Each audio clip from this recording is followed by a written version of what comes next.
My Experiments with Truth, an autobiography of Mahatma Gandhi. ഇന്നത്തെ പ്രത്യേകതയുള്ള ദിവസത്തിൽ ഇതിനേക്കാളും അനുയോജ്യമായ ഒരു പുസ്തകമില്ല നമുക്ക് വായിക്കാൻ. അപ്പോൾ ഈ പുസ്തകത്തിലെ കുറച്ചേറെ കാര്യങ്ങൾ, അതിലെ ഇംഗ്ലീഷ്, അതാണ് ഇന്ന് സിമ്പിൾ ഇംഗ്ലീഷിൽ നമ്മൾ ഡിസ്കസ് ചെയ്യാൻ പോകുന്നത്. Are you ready? Okay, here we go. ചില പുസ്തകങ്ങൾക്ക് ഒരുപാട് സ്പെഷ്യാലിറ്റീസ് ഇല്ലേ? Speciality number 1, this is an autobiography of an amazing leader, renowned worldwide. അത് തന്നെ ഈ പുസ്തകം വായിക്കാൻ വേണ്ടിയിട്ടുള്ള ഒരു വലിയ കാരണമാണ്. സ്പെഷ്യാലിറ്റി നമ്പർ 2, ഒരുപാട് പുസ്തകം വായിക്കാത്ത ഒരാളാണ്, അങ്ങനെ വലിയ ഹെവി റീഡ്സ് ഒന്നും പറ്റില്ല. പുസ്തകത്തിൻ്റെ താളുകൾ കണ്ടിട്ട് ഭയപ്പെടേണ്ട കാര്യമില്ല. ഇതിൽ 4 പാർട്ടുണ്ട് ഈ പുസ്തകത്തിൽ. Part 1, 2, 3, 4. See, a page has come loose. Part 1, 2, 3, 4-ൽ കുട്ടി ചാപ്റ്റേഴ്സാണുള്ളത്, ഒരുപാട് കുഞ്ഞു കുഞ്ഞു ചാപ്റ്റേഴ്സാണുള്ളത്. അതുകൊണ്ടുള്ള ഗുണം എന്താണെന്നറിയാമോ? ഈ പുസ്തകം മുഴുവനായിട്ട് അങ്ങ് വായിക്കേണ്ട നിർബന്ധമില്ല. നമുക്ക് ഇഷ്ടമുള്ള ചാപ്റ്റേഴ്സ് ചൂസ് ചെയ്ത് നമുക്ക് വായിക്കാം. ഏതൊക്കെ ചാപ്റ്റേഴ്സ് ആണെന്നല്ലേ? തുടക്കം മുതലുള്ള ചാപ്റ്റേഴ്സ് ഉണ്ട്.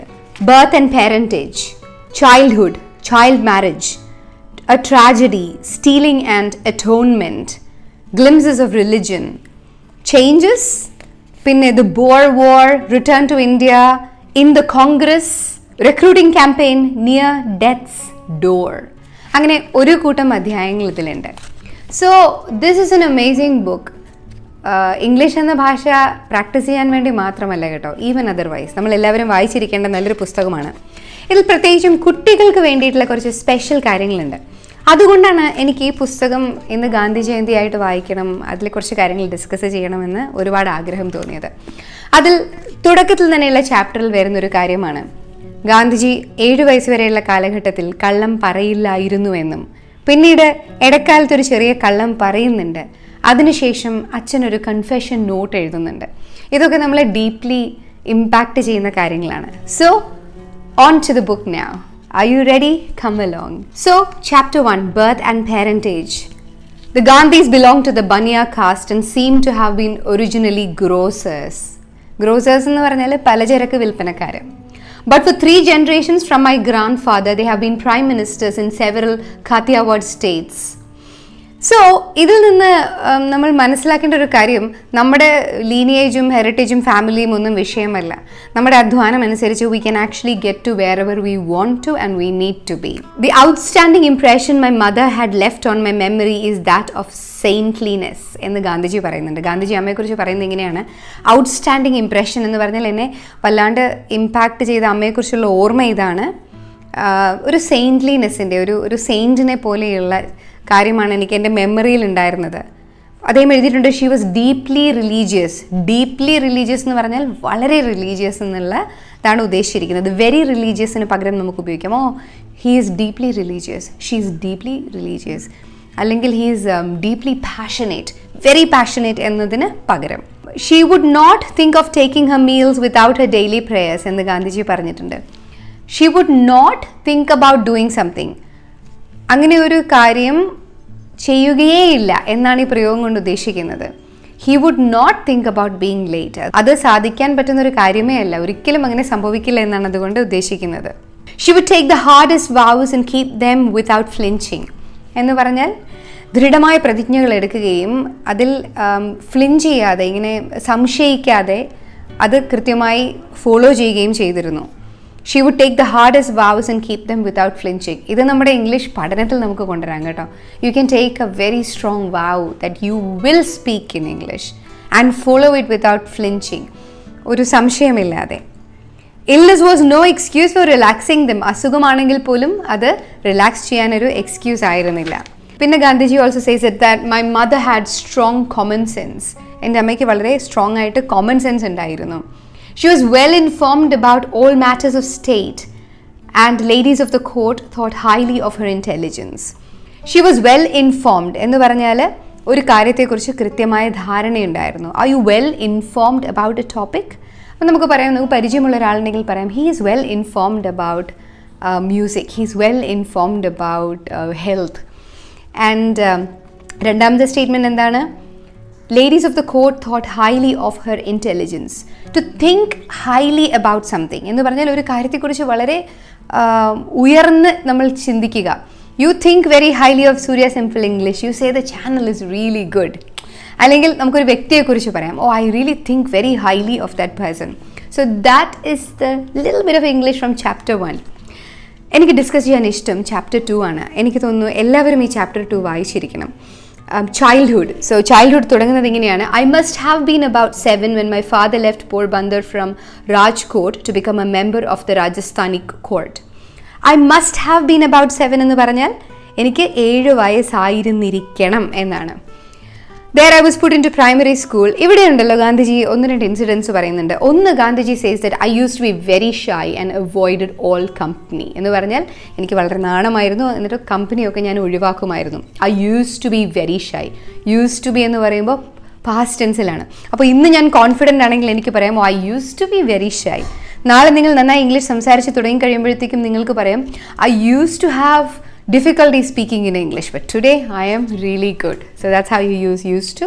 Ivide one interesting thing I'd like to speak to you about is the kettle incident. See? Kettle incident. So what is the kettle incident? Schoolil oru invigilator vannu. He set kids with 5 words to write as a spelling exercise. Schoolil spelling exercise അറിയാമല്ലോ. One of the words was kettle. 5 വാക്കുകളുടെ കൂട്ടത്തിൽ ഒന്നാണെങ്കിൽ നമ്മൾ പറയും one of the words was kettle. One of the plays was Shakespeare. One of the movies was Cleopatra. അങ്ങനെ one of the ഒരു കൂട്ടമുണ്ട്, അതിലൊന്നാണെങ്കിൽ one of the words was kettle. Kettle pronunciation പ്രയാസമുള്ളൊരു വാക്കാണ്. ഖ-ഠ-ല. ഇതെല്ലാം ഇംഗ്ലീഷിൽ നമ്മൾ തെറ്റിക്കും. നമുക്ക് ഭയങ്കര മദർ ടങ് ഇൻഫ്ലുവൻസ് വരാൻ സാധ്യതയുള്ള വാക്കുകളാണ്. നമ്മൾ കെറ്റിൽ എന്ന് പറയും. Kettle. I had misspelt it. തെറ്റായി എഴുതിയിരുന്നു. പക്ഷേ ടീച്ചർ എന്ത് ചെയ്തു? Teacher try to prompt me with a point of his boot. ടീച്ചറിൻ്റെ ബൂട്ടിൻ്റെ എൻഡ് കൊണ്ട്, പോയിന്റ് കൊണ്ട് എന്നെ പ്രോംപ്റ്റ് ചെയ്യാൻ ശ്രമിച്ചു. പ്രോംപ്റ്റ് ചെയ്യാന്ന് പറഞ്ഞാൽ ഞാനിങ്ങനെ, നിങ്ങൾ പ്രോംപ്റ്റ് ചെയ്യില്ലേ, ഒന്ന് പുഷ് ചെയ്തോ, നഡ്ജ് ചെയ്തോ, അല്ലെങ്കിൽ ഒരു കാര്യം പറയുമ്പോൾ ഒരു തുടക്കം തന്നോ, നമ്മൾ പ്രോംപ്റ്റ് ചെയ്തു. പ്രോംപ്റ്റ് ചെയ്തിട്ടും ഗാന്ധിജി പ്രോംപ്റ്റ് ചെയ്ത് എന്തിനാണെന്നറിയാമോ? അടുത്തിരിക്കുന്ന കുട്ടിയുടെ സ്ലേറ്റിൽ നിന്ന് കോപ്പി ചെയ്ത് എഴുതാൻ വേണ്ടിയിട്ടാണ്. But he did not. അതിൽ ഗാന്ധിജി എഴുതിയിരിക്കുന്ന സെൻറ്റൻസ് എന്താണ്? It was beyond me to see that he wanted me to copy the spelling from my neighbour's slate. എൻ്റെ ചിന്തകൾക്ക് അതീതമായിരുന്നു എന്നാണ് ഈ സ്റ്റേറ്റ്മെൻറ്റ് കൊണ്ട് ഉദ്ദേശിക്കുന്നത്. It was beyond me to think that what he was trying to nudge me was to copy from someone else's slate. കാരണം ഗാന്ധിജിയുടെ മനസ്സിൽ അധ്യാപകർ കോപ്പി അടിക്കുന്നു എന്ന് നോക്കാൻ നിൽക്കുന്നവരല്ലേ, അപ്പോൾ ഇങ്ങനെ ചെയ്യുമോ? Anyways, Gandhi was the only boy who got that spelling wrong. Only I had been stupid. And he says, I could never learn the art of copying. That's one. Another thing I really like is, Gandhiji, as a rule, I had a distaste for any reading beyond my school books. School പുസ്തകങ്ങൾ ഒഴിച്ച് ബാക്കിയൊക്കെ വായിക്കാൻ ഒരു ചെറിയ മടി എനിക്കുണ്ടായിരുന്നു. Distaste എന്ന് പറഞ്ഞാൽ താല്പര്യമില്ലായിക. സ്കൂളിലെ കാര്യങ്ങൾ ചെയ്യുമായിരുന്നു, ബിക്കോസ് അല്ലെങ്കിൽ ടീച്ചർ വഴക്ക് പറയുമെന്നുള്ളത് കൊണ്ട്. Therefore, I would do the lessons, but often without my mind in them. ഞാൻ എന്നാലും പഠിക്കേണ്ട കാര്യങ്ങൾ ചെയ്യുമായിരുന്നു, പക്ഷെ എൻ്റെ മനസ്സ് അതിലുണ്ടായിരുന്നില്ല. So to do something without your mind in it എന്ന് പറഞ്ഞാൽ നമ്മുടെ മനസ്സ് അതിലില്ലാണ്ട് ചെയ്യുക. നമുക്ക് പറയാം, ഡോണ്ട് ഡു തിങ്സ് മൈൻഡ്ലെസ്ലി, ശ്രദ്ധയില്ലാതെ. Are you doing that without your mind in it? മനസ്സില്ലാണ്ട്, ഇഷ്ടമില്ലാണ്ട് ചെയ്യുന്നതാണോ?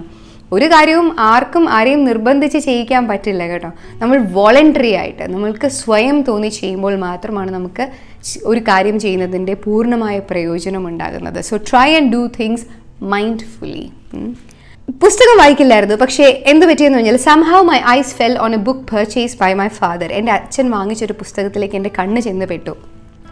ശ്രാവണ പ്രതിഭക്തി നാടക, ശ്രാവണയുടെ പേരൻസിനോടുള്ള ഡിവോഷനെ കുറിച്ചുള്ള പുസ്തകമായിരുന്നു. ശ്രാവണകുമാരനെ കുറിച്ച് നമുക്കറിയാം. അച്ഛനമ്മമാരെ തോളിൽ ചുമന്ന്, അന്ധരായ അച്ഛനമ്മമാരെ തോളിൽ ചുമന്ന് പിൽഗ്രിമേജിന് കൊണ്ടുപോയതാണ്. സോ അവിടെ കുറച്ച് ഷോമെൻ വരികയും ഈ ശ്രാവണകുമാരനെ സംബന്ധിച്ചുള്ള ചില ഫോട്ടോഗ്രാഫ്സ് കാണിക്കുകയും ചെയ്തു. അപ്പോൾ അതിൽ എഴുതിയിട്ടുണ്ട്, one of the pictures I was shown was of Shravana carrying, by means of slings fitted for his shoulders, his blind parents on a pilgrimage. ഇച്ചിരി ലോങ് ആൻഡ് കൺഫ്യൂസിങ് സ്റ്റേറ്റ്മെൻ്റ് അല്ലേ? One of the pictures I was shown, എന്നെ കാണിച്ച പിക്ചേഴ്സിൽ ഒരെണ്ണം എന്തായിരുന്നു? was of Shravana. എന്ത് ചെയ്യുന്നു? carrying. എങ്ങനെ? by means of slings fitted on his shoulders. തോളിൽ ഫിറ്റ് ചെയ്തിരിക്കുന്ന സ്ലിങ്സിൽ അന്ധരായ അച്ഛനമ്മമാരെ പിൽഗ്രിമേജിന് കൊണ്ടുപോകുന്നു. One of the pictures I was shown was of Shravana carrying by means of slings fitted for his shoulders his blind parents on a pilgrimage. Rather long sentence.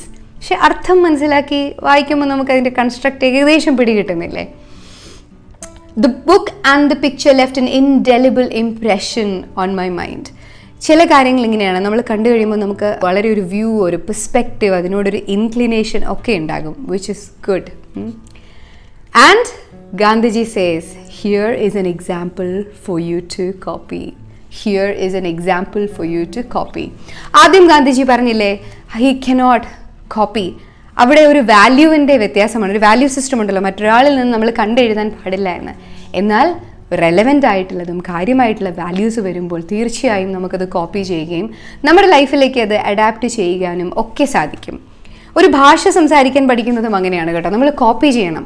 ആരെങ്കിലും ഒരു കാര്യം ചെയ്യുകയാണെങ്കിൽ അവരെ mimic ചെയ്യണം. അതുകൊണ്ട് തന്നെയാണ് പുസ്തകങ്ങൾ വളരെ മനോഹരമാകുന്നത്. കാരണം സംസാരിക്കാനുള്ള കോണ്ടന്റ്, സംസാരിക്കാനുള്ള ഉള്ളടക്കം, വാക്കുകൾ, വാചകങ്ങൾ, എക്സ്പ്രഷൻസ് ഒക്കെ നമുക്ക് കിട്ടുക കൂടുതലും പുസ്തകങ്ങളിൽ നിന്നാണ്. ഇംഗ്ലീഷ് സിനിമയിൽ നിന്നും കിട്ടും.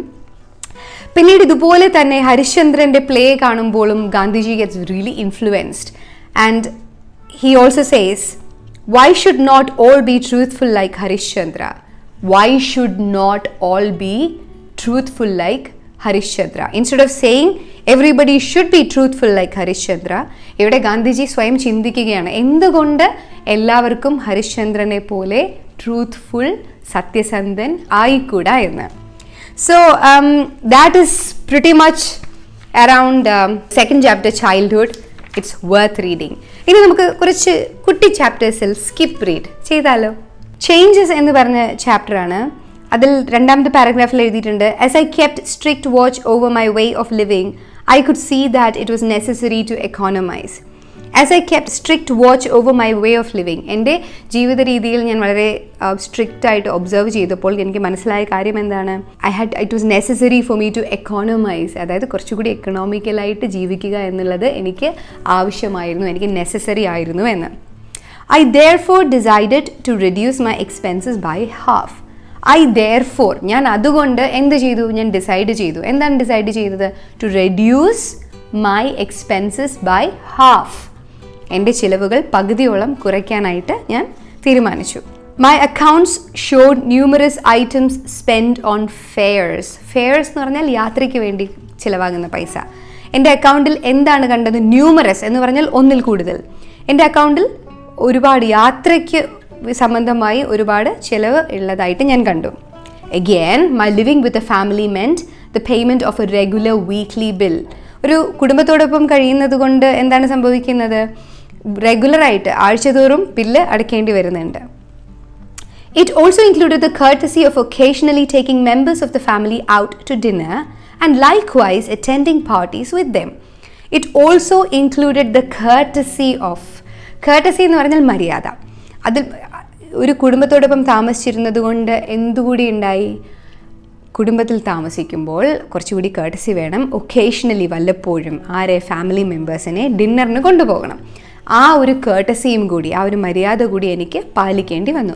ആൻഡ് ലൈക്ക് വൈസ്, അതുപോലെ തന്നെ അറ്റൻഡിങ് പാർട്ടീസ് വിത്ത് ദം, ഞാൻ അവരെ പുറത്ത് കൊണ്ടുപോകുന്നത് പോലെ തന്നെ അവരോടൊപ്പം പാർട്ടിക്ക് പോകേണ്ടിയും ഇരുന്നു എന്നുള്ളതാണ് ചേഞ്ചസ് എന്ന് പറഞ്ഞ പാർട്ട് 1 ഒരു ചാപ്റ്ററിലുള്ളത്.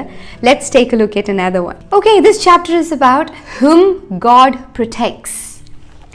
I had now given up all hope of returning to India in the near future. Near future എന്ന് പറഞ്ഞാൽ അടുത്ത കാലയളവിലൊന്നും എനിക്കിനി ഇന്ത്യയിലേക്ക് പോകാൻ പറ്റുമെന്നുള്ള പ്രതീക്ഷ വരെ ഞാൻ ഉപേക്ഷിച്ചു. ടു ഗിവ് അപ്പ് എന്ന് പറഞ്ഞാൽ പ്രതീക്ഷ കൈവെടിയുക. ഇംഗ്ലീഷ് സംസാരിച്ച് തുടങ്ങുമ്പോൾ അങ്ങനെയല്ലേ, ചെറിയ ചെറിയ തെറ്റൊക്കെ വരുമ്പോൾ അല്ലെങ്കിൽ ആരെങ്കിലും ഒരു മിസ്റ്റേക്ക് ചൂണ്ടിക്കാണിക്കുമ്പോൾ നമ്മുടെ എഫേർട്ട് നമ്മളങ്ങ് ഗിവ് അപ്പ് ചെയ്യും. So don't give up. I had promised my wife that I would return home within a year. ഞാൻ ഒരാൾക്ക് പ്രോമിസ് ചെയ്തിരുന്നു. ഞാൻ ഓൾറെഡി ചെയ്ത കാര്യമാണ്. I had promised my wife എന്നാണ് ഗാന്ധിജി ഇതിൽ പറഞ്ഞിരിക്കുന്നത്. എന്താണ് പ്രോമിസ് ചെയ്തത്? That I would return home, ഞാൻ വീട്ടിലേക്ക് തിരികെ എത്തും. എപ്പോൾ? Within a year. Within എന്ന് പറഞ്ഞാൽ അതിനുള്ളിൽ.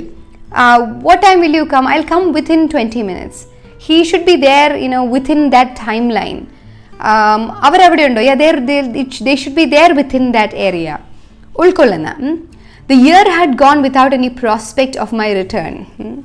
വർഷം എങ്ങനെ കടന്നുപോയി, എനിക്ക് തിരിച്ചു പോകാൻ പറ്റുമെന്നുള്ളൊരു പ്രോസ്പെക്റ്റ് എന്ന് പറഞ്ഞാൽ അതിനുള്ളൊരു സാധ്യത, ഒരു പ്രോസ്പെക്റ്റീവായിട്ട് ജോലി വല്ലതും കാണുന്നുണ്ടോ എന്ന് നമ്മൾ പറയില്ലേ, ഒന്നും പ്രോസ്പെക്റ്റീവായിട്ടൊന്നും വന്നില്ല. So the year had gone without any prospect of my return, so I decided to send for her and the children. അതുകൊണ്ട് ഞാൻ എന്ത് തീരുമാനിച്ചു? I decided to send for her and the children എന്ന് പറഞ്ഞാൽ അവരെ കൊണ്ടുവരാൻ വേണ്ടിയിട്ട് പ്ലാൻ ചെയ്തു എന്നാണ്. I decided to send for her and the children. A quick look at the Black Plague too. The town clerk expressed his gratitude to me for having taken charge of the vacant house and the patients. ടൗണിലെ clerk എന്ത് ചെയ്തു? Express ചെയ്തു? Gratitude എന്ന് പറഞ്ഞാൽ നന്ദി. എന്തിനാണ് gratitude to me? എന്തിന്? For having taken charge of the vacant house and the patients. ഞാൻ എന്താണ് ചെയ്തത്? ഞാൻ വേക്കൻ്റ് ആയിട്ട് ഇരുന്ന വീടിൻ്റെ ചാർജ് എടുക്കുകയും അതിലുള്ള പേഷ്യൻസിൻ്റെ കാര്യങ്ങൾ ഏറ്റെടുക്കുകയും ചെയ്തു. So the town clerk expressed his gratitude to me. Why? For having taken charge of the vacant house and the patients.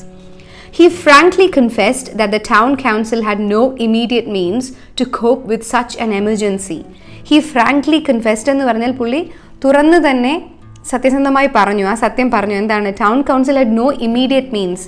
Immediate means എന്ന് പറഞ്ഞാൽ ഉടനെ അവരുടെ കയ്യിൽ ഇതിനുള്ള സാമ്പത്തിക കാര്യങ്ങളില്ല. I have no immediate means to do it. Can you loan me 20,000 rupees? Oh, I don't have the immediate means. ഉടനെ എനിക്ക് അതിന് വേണ്ടിയിട്ടുള്ള കാശ് എൻ്റെ കയ്യിൽ ഉണ്ടാവില്ല. സോ ഇമ്മീഡിയറ്റ് മീൻസ് ഒരു പുതിയ പ്രയോഗമായിരിക്കും.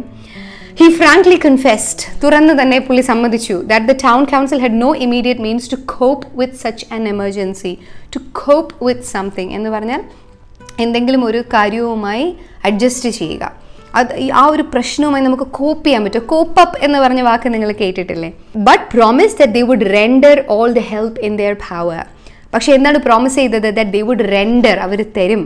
ദേ would render all the help. എവിടെയുള്ള ഹെൽപ്പ്? അവരുടെ പരിധിക്ക്, അവരുടെ കയ്യിലുള്ള, അവരുടെ പവറിലുള്ള സഹായമൊക്കെ തരുമെന്ന് എഗ്രി ചെയ്തു. സോ ഈ സെൻറ്റൻസ് ഒന്നുകൂടി ശ്രദ്ധിച്ചു നോക്കൂ. നല്ല സെൻറ്റൻസ് ആണ്. നമുക്കിത് അനുയോജ്യമായ സാഹചര്യം വരുമ്പോൾ നമുക്ക് ഉപയോഗിക്കാം. He frankly confessed that the town council had no immediate means to cope with such an emergency, but promised that they would render all help in their power. Once awakened to a sense of their duty, the municipality made no delay in taking prompt measures. ഒരിക്കൽ അവരുടെ ഉത്തരവാദിത്തത്തിലേക്ക് ഉണർത്തപ്പെട്ട് കഴിഞ്ഞപ്പോൾ, അതാണ് once awakened to a sense of their duty, the municipality made no delay. പിന്നെ അവർ താമസമൊന്നും ഉണ്ടാക്കിയില്ല. അപ്പോൾ എനിക്ക് പറയാം, make no delay, start speaking in English today. അല്ലെങ്കിൽ please make no delay, start the journey. Municipality made no delay in taking എന്ത് measures? Prompt measures. Prompt ആയിട്ട് ചെയ്യുക, ഉടനെ ചെയ്യുക, ഇമ്മീഡിയറ്റ്ലി ചെയ്യുക. Do it promptly. ഇതൊക്കെ പ്രോംപ്റ്റ് ആയിട്ട് എഴുതി വെക്കണം കേട്ടോ. എന്നാലേ ഈ വാചകങ്ങളൊക്കെ നമുക്ക് പിന്നീട് ഉപയോഗിക്കാൻ പറ്റുകയുള്ളൂ. So this is how it goes. ഒരുപാട് ചാപ്റ്റേഴ്സ് ഉണ്ട്. വായിക്കുകയാണെങ്കിൽ നമുക്ക് രസകരമായിട്ടുള്ള ഒരുപാട് ചാപ്റ്റേഴ്സ് ഉണ്ട്. ഈ പുസ്തകം തീർച്ചയായും നിങ്ങൾ മേടിക്കണം. അല്ലെങ്കിൽ ഇതിൻ്റെ ഫ്രീ PDF വേർഷൻ ഓൺലൈനിലുണ്ട്. കോപ്പിറൈറ്റ് ഫ്രീ ആയിട്ട് ഇന്ന് അവൈലബിൾ ആണ്. An autobiography, Gandhi, my experiments with truth. ഒരു ഇന്ത്യക്കാരൻ എന്ന നിലയ്ക്കും അല്ലെങ്കിൽ ഒരു വ്യക്തി എന്ന നിലയ്ക്കും നമ്മൾ വായിച്ചിരിക്കണം. ബിക്കോസ് ഇങ്ങനെയുള്ള അനുഭവങ്ങളിലൂടെ, ഇങ്ങനെയുള്ള എഴുത്തിലൂടെയല്ലേ നമുക്ക് ഒരുപാട് കാര്യങ്ങൾ പഠിക്കാൻ പറ്റുന്നത്. പതിവായി പറയുന്നത് പോലെ ഈ സ്പെഷ്യൽ ദിവസങ്ങൾ വളരെ നല്ലതാണ് നമുക്കൊരു പുതിയ കാര്യം തുടങ്ങാൻ വേണ്ടിയിട്ട്. നമുക്കൊക്കെ ഒരു കിക്ക് സ്റ്റാർട്ട് നല്ലതല്ലേ? സൂര്യ സിമ്പിൾ ഇംഗ്ലീഷിലൂടെ നമ്മൾ ശ്രമിക്കുന്നത് ഇംപെക്കബിൾ, പെർഫെക്റ്റ് ആയിട്ടുള്ള ഇംഗ്ലീഷ് സംസാരിക്കുക എന്നുള്ളതല്ല. എല്ലാ ദിവസവും മുന്നോട്ട് പോകുമ്പോൾ നമുക്കുണ്ടാവുന്ന തെറ്റുകൾ കുറഞ്ഞു വരിക എന്നുള്ളതിനാണ് പ്രാധാന്യം. അപ്പോൾ തെറ്റ് വരുത്തിയാൽ മാത്രമേ നമുക്കിത് ശരിയാക്കാൻ പറ്റുകയുള്ളൂ. ചാനലിൽ തന്നെ ഞാൻ എൻ്റെ ഉച്ചാരണത്തിലും സെൻറ്റൻസ് സ്ട്രക്ചറിലുമൊക്കെ ഒരുപാട് മിസ്റ്റേക്സ് ഇടയ്ക്ക് വരാറുണ്ട്. പക്ഷെ എന്ന് പറഞ്ഞ് നമ്മൾ പിന്നോട്ടിരുന്ന് കഴിഞ്ഞാൽ നമുക്കിതൊന്നും ചെയ്യാൻ സാധിക്കില്ല അല്ലേ? സോ ചെറിയ മിസ്റ്റേക്സ് ഉണ്ടായിക്കോട്ടെ, അത് കുഴപ്പമില്ല. ആ മിസ്റ്റേക്സ് നമുക്ക് പിന്നീട് കറക്റ്റ് ചെയ്യാൻ പറ്റും. ആ കറക്ഷനിലൂടെ നമുക്ക് കൂടുതൽ സംസാരിക്കാൻ പറ്റും. അങ്ങനെ ഇംഗ്ലീഷ് എന്ന് പറഞ്ഞ ഒരു ഭാഷ സംസാരിക്കുക എന്ന ആ ഒരു ചാലഞ്ചും നിങ്ങൾക്ക് കംപ്ലീറ്റ് ചെയ്യാൻ പറ്റും. കാണുക സൂര്യ സിമ്പിൾ ഇംഗ്ലീഷ്. ലളിതമായും രസകരമായും വ്യത്യസ്തമായും ഇംഗ്ലീഷ് എന്ന ഭാഷ അടുത്ത് മനസ്സിലാക്കാനും സംസാരിക്കാനും ഒക്കെ വേണ്ടി. സോ ഈ ഗാന്ധി ജയന്തിക്ക് ഈ പുസ്തകത്തിലേക്ക് വായിക്കാനുള്ളൊരു ചെറിയ അറ്റംപ്റ്റ് നടത്തുക. ഇന്നും കിട്ടിയില്ലേ ഒരു കൂട്ടം പുതിയ വാക്കുകളും വാചകങ്ങളും, ഇതൊക്കെ എഴുതി വെക്കണം. ഏതെങ്കിലും സാഹചര്യം കിട്ടുമ്പോൾ ഇത് പ്രയോഗിക്കുകയും വേണം. അങ്ങനെ ചെറിയ ചെറിയ പ്രയോഗങ്ങളിലൂടെ നമുക്ക് ഇംഗ്ലീഷ് എന്ന ഭാഷ നന്നായി സംസാരിക്കാൻ പഠിക്കാം. Keep watching Surya simple English. Video ഇഷ്ടമായെങ്കിൽ ലൈക്ക് ചെയ്യുക, ഷെയർ ചെയ്യുക, and also do follow me on Insta. By.